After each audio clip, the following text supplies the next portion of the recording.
I want to start with the one question. That's Sure. how did you become district attorney?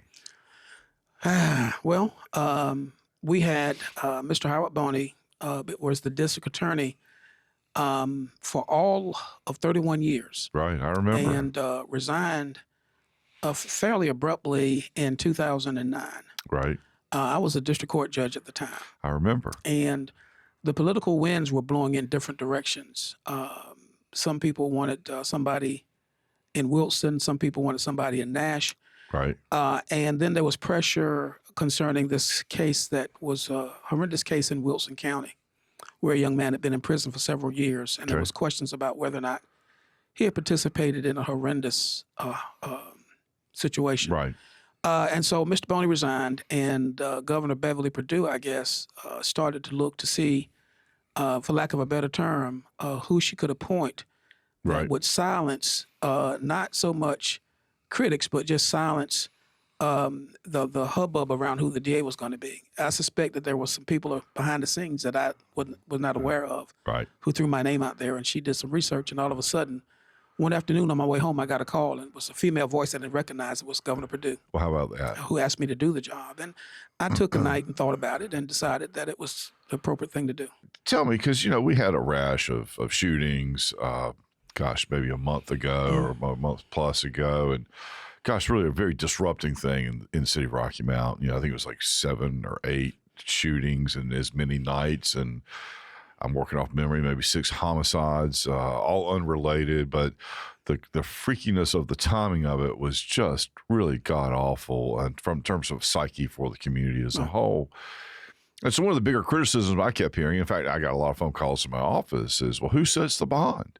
Because some folks are being released on, virtually no money. Some people are being held on a fairly large sum of money, and not a whole lot of apparent pattern to it. I shouldn't say consistency, but because, I don't know the inner workings of that. So, can you shed some light on that? Because that's something I hear over and over and over. We get calls.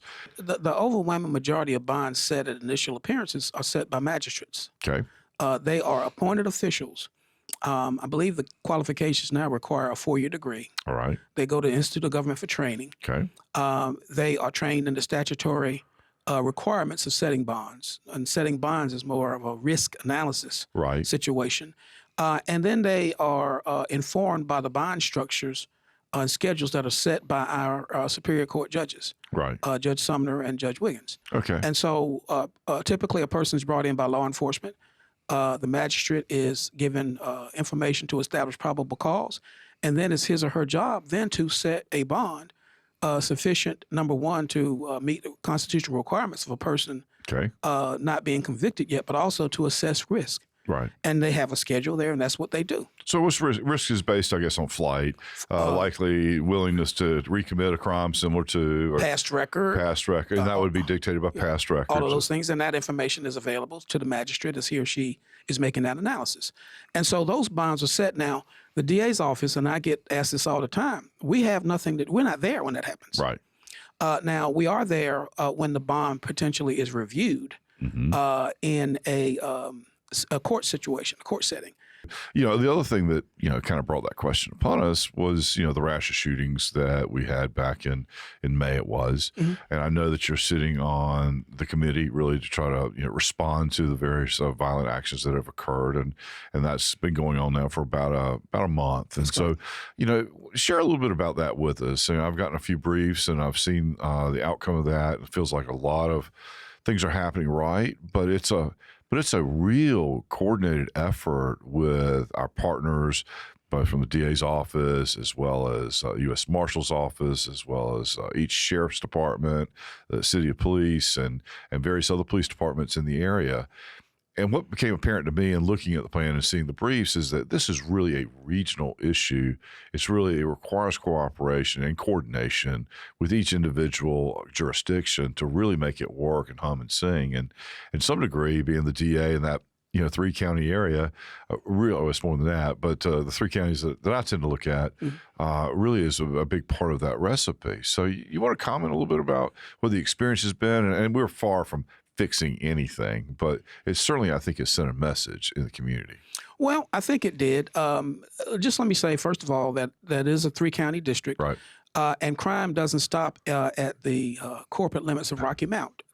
It happens in Wilson and Tarboro and Nashville and in the entire district. We have to deal with 11 different police departments in our jurisdiction. We deal with 3 different sheriff's departments, Right. in addition to the Highway Patrol, ALE, and several other agencies. And so it always has required coordination. For example, one of the things that I'm happy about during the pandemic, things sort of slowed down. But right now, for example, once a month in the first week of a month, I meet with all of the police executives in my district who come, and we sit down and talk about common issues. We share information. They share information. We've been doing that for a while now. Okay. Now, the VCAT program is just sort of an enhancement of that, given the rash of shootings that we had over the last month. Right. And we are trying there to target various pockets of violence and various individuals to make sure that we are laser focused our resources on those people that we can identify as being repeat offenders and wreaking havoc in our community. My impression is, and I get reports from my 2 people who are on the committee, they've been meeting about twice a week. Right. The emails that I've read indicate that information is being shared, strategies are being developed. I think you saw in the paper yesterday where the U.S. Marshals came in and swooped up a bunch of people who had not been served with warrants and who had been out loose in the community. And so there are tangible results that we are seeing as a result of it. Right. And I'm confident that as we go forward, it's going to continue. I missed that article in the paper, but I did know we had 36 marshals in town to find folks to serve warrants on, and that many warrants have been served. Right, Folks exactly. that we even did kind of know about, but as part of either traffic stops or patrols or other efforts, initiatives. And that's been a really, really good thing. From my perspective, it has been. Well, I agree with you there. And I think some good is going to come out of this. Now, when you talk about crime prevention, I think I often tell people, if you look at it logistically, Right. I'm the last guy on the totem pole. By the time it gets to me, the crime has occurred. That's right. And so when you talk about prevention, you have to, I think, be a little bit more nuanced sometimes than publicly we are. Right.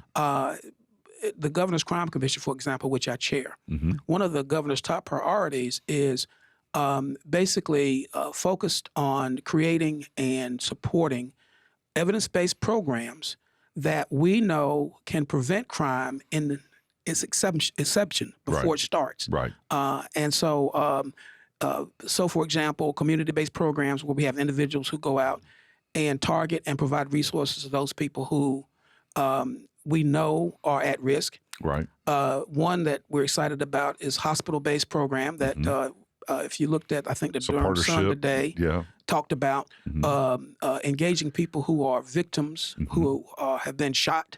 Gun violence, I Right. think, should be recognized as a public health problem. Right. And when you talk to those people at the hospital, you provide them resources. Hopefully, you prevent them from going out and becoming vigilantes All right. and engaging in their own form of justice, which I think is a large part of what we see when you see these repeat shootings. It's Right. people going back after somebody who they feel like have offended them Right. and attack them, their family or friends. Well, and that's a natural reaction. It doesn't make it right, but it's certainly something that I think most people, when I feel like I've been wronged, immediately I want to strike back, but it's not always the right answer. Right. I am excited, though, to see, at least our police department working with Nash UNC for the mental health component of this. I mean, crime is not one of those things you can necessarily out arrest yourself. You can't fix the problem by arresting everybody, and some prevention matters. And then, of course, the various programming like HOPE and I can't remember the other one, but number of programs going on in middle schools and high schools to really teach about consequences, the impact, to familiarize folks with policing, to understand the benefits that policing has in our society, and so on and so forth. And to try to prevent gang interaction, and try to prevent negative decisions. I mean, we are the sum total of our decisions. We are. And that's where we're going to get a lot of bang for our buck. Right. I have said this before, and this is not original with me, but the criminal justice system, I've been in it now 45 years. And we cannot continue to allow the court system, to become a dumping ground for other issues that we have ignored as a society. Right. Now, that's not a criticism. It's just a fact. Well, So we need to recognize that. We need a more robust Yeah. mental health system. We need intervention programs. We need to do things that, I guess, enhance respect for our law enforcement agencies, because that's a large part of it. Right. One of the things I need to successfully prosecute a case is information. Right. I think one thing that people don't understand sometimes is that there is this wall that prevents us sometimes from getting the information we need. So when you see somebody back out on the street, you need to ask yourself, why is that? And one of the things, I don't mind criticism or being questioned as DA. Sure. I'm a public official. It's part of the job. It's part of the job. But one of the things I say to people, and I've said this recently, is I have 21 positions, lawyer positions. 20 are field now. These people have range in experience from 30 days to 20-some years. And the other thing I say is that right now, of the 20 lawyers who work in the DA's office, half of those people, 10 of them, were born and raised and educated in Nash, Edgecombe, or Wilson County. These people care about their community. So they're not just turning people out in the street because they don't care about preventing crime. And if I can interrupt you right there, I really do appreciate the fact that you require every member of your staff to live in the area, in the district, and that's a big deal. Well, I can't require it, but they know it's a preference. Yeah. A strong preference. Yeah, it's a strong preference. And, Yeah. and I don't think you can successfully be a prosecutor if you Right. don't know your community. So I don't encourage people to come down here and take taxpayer money assigned to Nash, Edgecombe, and Wilson County Right. and go back and live in Raleigh. You can't, I don't think you can do that. You can't be as effective as you are when yeah. you're on the ground, for sure. Exactly. I mean, absolutely no question. You about got to that. know. I tell my people all the time, you can't prosecute if you live in a bubble. Know what's going on in the community and be a part of it. So, several questions come to mind, but first of all, who decides whether something tracks through the state system or something tracks through the federal system? Is that an information flow thing? Is it the nature of the crime itself? Is it a decision you make in your office? How's that determined? The answer is all of the above. Okay. So, for example, let's take a bank robbery. If you rob a federally insured bank, it's two crimes. Okay. It's a state crime and it's a federal crime.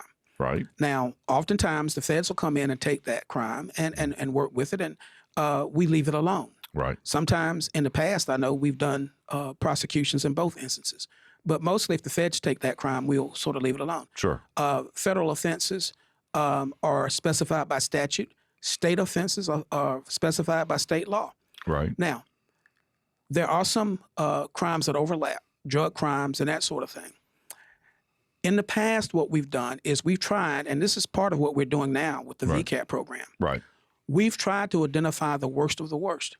And where the sentencing enhancements in the federal system guaranteed us that they would be off our streets longer, we have given those cases to the feds. Okay. In the past, that has been more of an informal process. Right. It has become more formalized since I've been DA, because when I came into office, I could not predict with any accuracy which was which. I would come in and talk to one of my ADAs and say, why is this case so old? And they would say, well, the feds said they're going to take it. And I said, well, let's find out. And we would call the feds, and they would say, we hadn't heard anything about this case. Oh, wow. And so we had to get a little bit strict about what was going to be fed and what was not going to be fed. So you got a decision Yeah. tree of some sort that you work internally. And part of the VCAT program is going to do that. Right. That's why my prosecutors now are at the table with U.S. attorneys' offices. Right. We're dividing the cases up. We're Right. saying this person goes federal, this person stays with you. Now, one of the things that I want to emphasize is that we have a history in this country that has been well documented of uneven application. Sure. Now, I'm a prosecutor. I'm not a social worker. Right. But it's one thing to take a drug dealer off the streets, and I'm all for that. Right. But we got to be careful not to cut too deep, where we are basically taking these kids who are basically would be trying to be drug dealers and sending them into the federal system, because it's not right. So that's where my people in the feds are working to make sure that we have the right people in the federal system. And of course, I'm not advocating breaking law in any form or fashion, but that point in particular, particularly now, where so many states have said we're not going to enforce federal law, particularly when it comes to cannabis or weed. And when you're seeing that happen as a national trend, it's got to become a little more difficult to prosecute unless you've just got an obscene amount with a clear intent to distribute, that's gotta impact, the way you prosecute. Just got to. Well, simple possession of marijuana basically now is almost an infraction. Right. So let's be honest about it. Well, Somebody who likes to smoke marijuana right. is not going to go to prison. Right. It's different if somebody is manufacturing and distributing. Right. And so that's where the line generally is drawn. Right. But marijuana for recreational use is just really not a serious crime anymore, quite frankly, in our country. And then, of course, you know what's going on right now in the General Assembly about medical marijuana. That's right. Of course, it looks like it's passed the Senate. The House, we'll see what happens. But I think eventually it becomes legalized, or at least that's not even really true. We just are choosing not to enforce federal law. It's really what those acts mean. But anyway, but I think that's what you were kind of saying too. Yeah. The wannabe drug dealer. I mean, that's almost not enough to even qualify as much of a procession. Well, they're not, oftentimes we prosecute those cases, Sure. but there are often cases that are going to result in probation. Right. In jurisdictions, and ours is not one of those, that have treatment programs in drug courts. Right. These people are going to go to drug courts and get treatment, hopefully, and take away their need to engage in illegal substances. But where our focus ought to be, if we're concerned about drugs, is the people who are profiting Right. by distributing and selling large amounts and putting poison in our communities, fentanyl and that sort of thing that basically is killing people.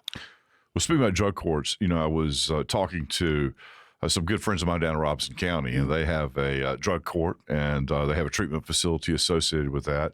And it's quite a model. It's very interesting. What would it take to create something like that in our area? Well, Because you're right. I mean, it's about reform. If I can get somebody, particularly you start talking about heroin, you start talking about some of these drugs that really, really, really have become very hard, difficult to get out of your system. You create a better person by helping them versus trying to be too punitive. well, what has happened in the past is these courts have been established by grant funds, Okay. Governor's Crime Commission funds, and that sort of Right. thing.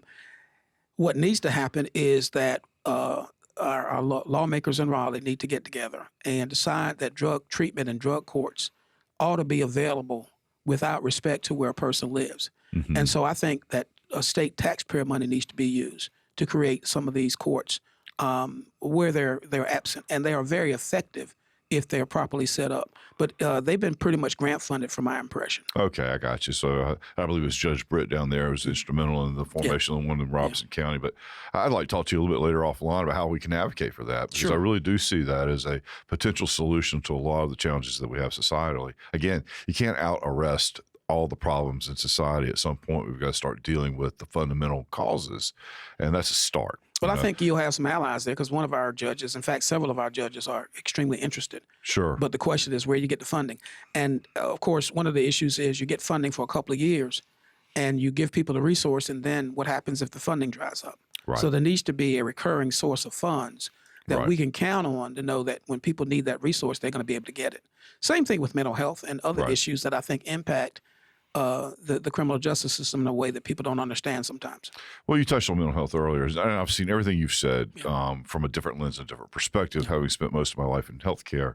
One of the things the state of North Carolina has not done well, just generally being critical, is managing mental health. We just haven't done it well. We go through these processes where we try to combine people into large institutions. We decide that's inefficient and is not very effective. Right. So then we move to a community-based system.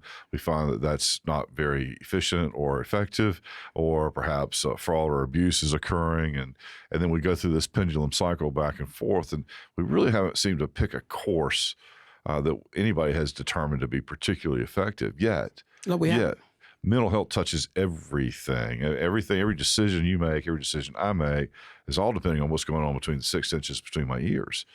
And it's not something you can see, and it's not something you can necessarily tell, that somebody's going through a challenge, but yet. Well, you can't. Let's think about this, and I can't talk about cases, but what is it that prompts a person to walk into a busy restaurant on a Friday night with cameras and hundreds of patrons and open fire?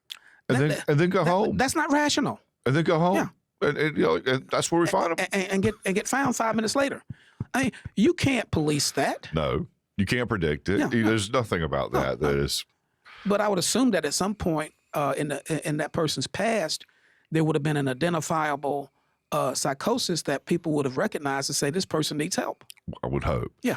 And we got to figure out that core. We got to figure out how to fund that. We got to figure out how to get folks interested in partaking in those services, because a lot of people still see that as a stigma of sorts. I don't want to be going to the shrink yet.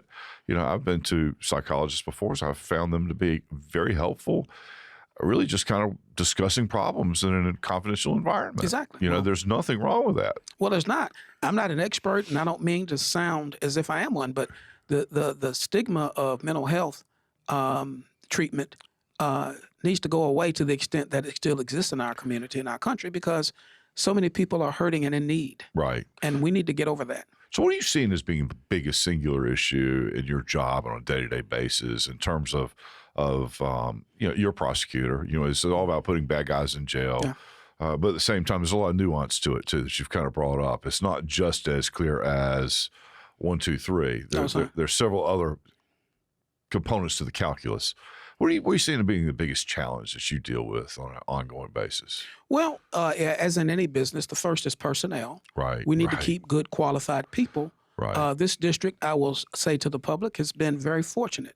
Right. As I said earlier, we have a wide array of experience in our office, but these jobs don't get people rich. Right. And so you have to make sure that you have people who are qualified and competent to do the work. I've been asked often, what is the biggest difference you found in your past work and work as DA? And I said, waking up every morning, worrying about what 40-some people are doing in my name. Right. Because you got to know and you got to stay on top of that stuff. I had thought about that, but it's very clear to me. I get it. And so that's a challenge.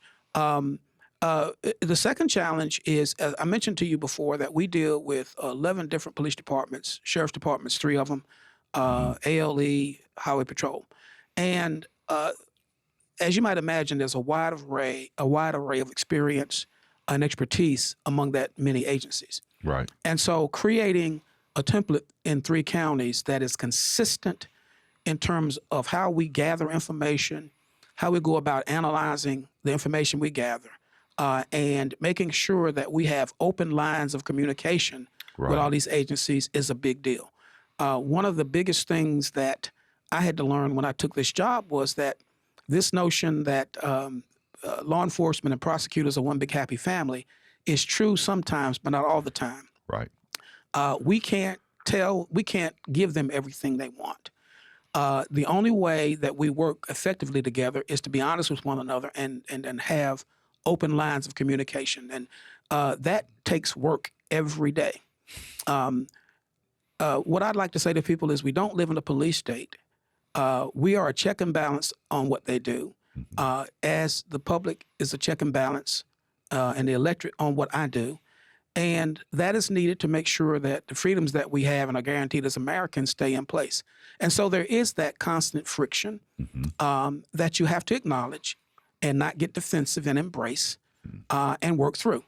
And then the other thing that applies to all of us is the last 2 years, the pandemic. Right. And right now, the biggest challenge is digging out from the backlog that was created because effectively our jury trial courts were pretty much shut down for a year and a half. Right. Which in a 3-county district cost me about 50 or 60 jury trials. Well, people who are going to go to prison, they want to put it off. Well, I can promise you that. If I'm on the other side of you, that's exactly what I want to do. They want to put it off. So the pandemic was a panacea for them. Right. And now we got to go back and we got to dig out from under the avalanche that hit us. Right. And it's a tall task right now. And then the other thing is public perception. And I've had to learn, I spent 2/3 of my career not having to bother with the public. Right. I was a private attorney, so I was my own boss. I was a district court judge, and judges are, pretty much under the radar. That's right. And so the first time I got sort of assaulted by public perception was when I took this job. And it's amazing how little the public knows about what we do, quite frankly. So, for example, let's take a homicide case. And I had a few of my friends laughing at Kiwanis the other day because I said, I watched NCIS and I Right. watch Law and Order. I said, and it's about a 45-minute show. And, everything's in a nice little package and we enjoy it and we enjoy figuring out who did it. Yep. And all that's wonderful. I said, but now when it comes to my office in real life, it's not like that. So you're talking about this backlog of cases from COVID, and I hear a lot. I have no idea. Overcrowding in prisons and challenges with bed space. And, is that really a problem? And if it is, then how does that correspond with the backlog of cases left over from COVID? That feels like a kind of a perfect storm in the making if I understand that prison overcrowding is a real thing. Well, let me answer that this way. Okay. The people who you want in prison, there are more of them because of COVID Okay. than there would have been prior to COVID because we've not been able to move them out fast enough. Okay. And so our local jails are facing challenges because of that. Okay. And we're working with our sheriffs in all 3 counties to identify those cases that are really old and see can't we get something done with them. Right. Because the longer those people stay down in our local jails, the more problems they are, the more problems they have. And of course, COVID is not over. Right. No. It's with us forever. It's just, I think it's just a matter of how we manage it. So yeah, there is that. Now, there's no general prison overcrowding beyond that. Okay. But our local jails do need relief. And I constantly talk to Clee and Stone and the rest of them to see what we can do to help get some of those older cases out of their jails. So that's how COVID has impacted us. And of course, one of the things that happens is about 98% of cases, and this is another issue I think the public oftentimes talks about, are not resolved by a jury trial. Jury trials are only about 2% of cases in terms of dispositions. And so most of the time you're working out what we call a plea bargain based on the evidence, based on what we think we can prove to get this person into the system. Now, that only happens with the threat of a jury trial. Understood. Okay. And so when jury trials are suspended, which they were for about 1.5 years, these people have no incentive and their lawyers have no incentive to help us move these cases. Now that jury trials are at least trickling back to some normalcy, I hope to see some more substantial progress over the next few months as we try to grapple with this problem. And I assume, and I'm asking you, Sure. that that plea bargain is just a more efficient way, as you say, to get people into the system. You've played this out enough times that you kind of know how everything's going to play out, even in front of a jury, although you never really know. Is that kind of what the whole process or the whole thought process behind doing a kind of a settlement? Sure. Well, I mean, first of all, people assume, I think, generally that everything somebody's charged with, they're guilty of. Right. That's not true. Right. We have to analyze and see what we can prove. Right. So oftentimes a plea arrangement results from what we know we can prove versus what we think is problematic. Mm-hmm. And so that really is the basic driver. Now, if we have all the evidence against you, we're not going to plead that case out. Right. But there are questions a lot of times. And then juries are unpredictable, particularly today. The jury pool has changed substantially from when I was a young attorney. Right. And so oftentimes, if you have a tricky issue, you don't want to put that in front of a jury because you don't know what they're going to do. So you want the certainty of a plea deal. Right. Thank you so much for coming. I appreciate you sharing all that you're doing for us as a community. I thank you for your efforts. And I know your job is certainly not the easiest one in the world. And I appreciate all that you have done to keep us safe and to keep our streets as safe as they possibly can be.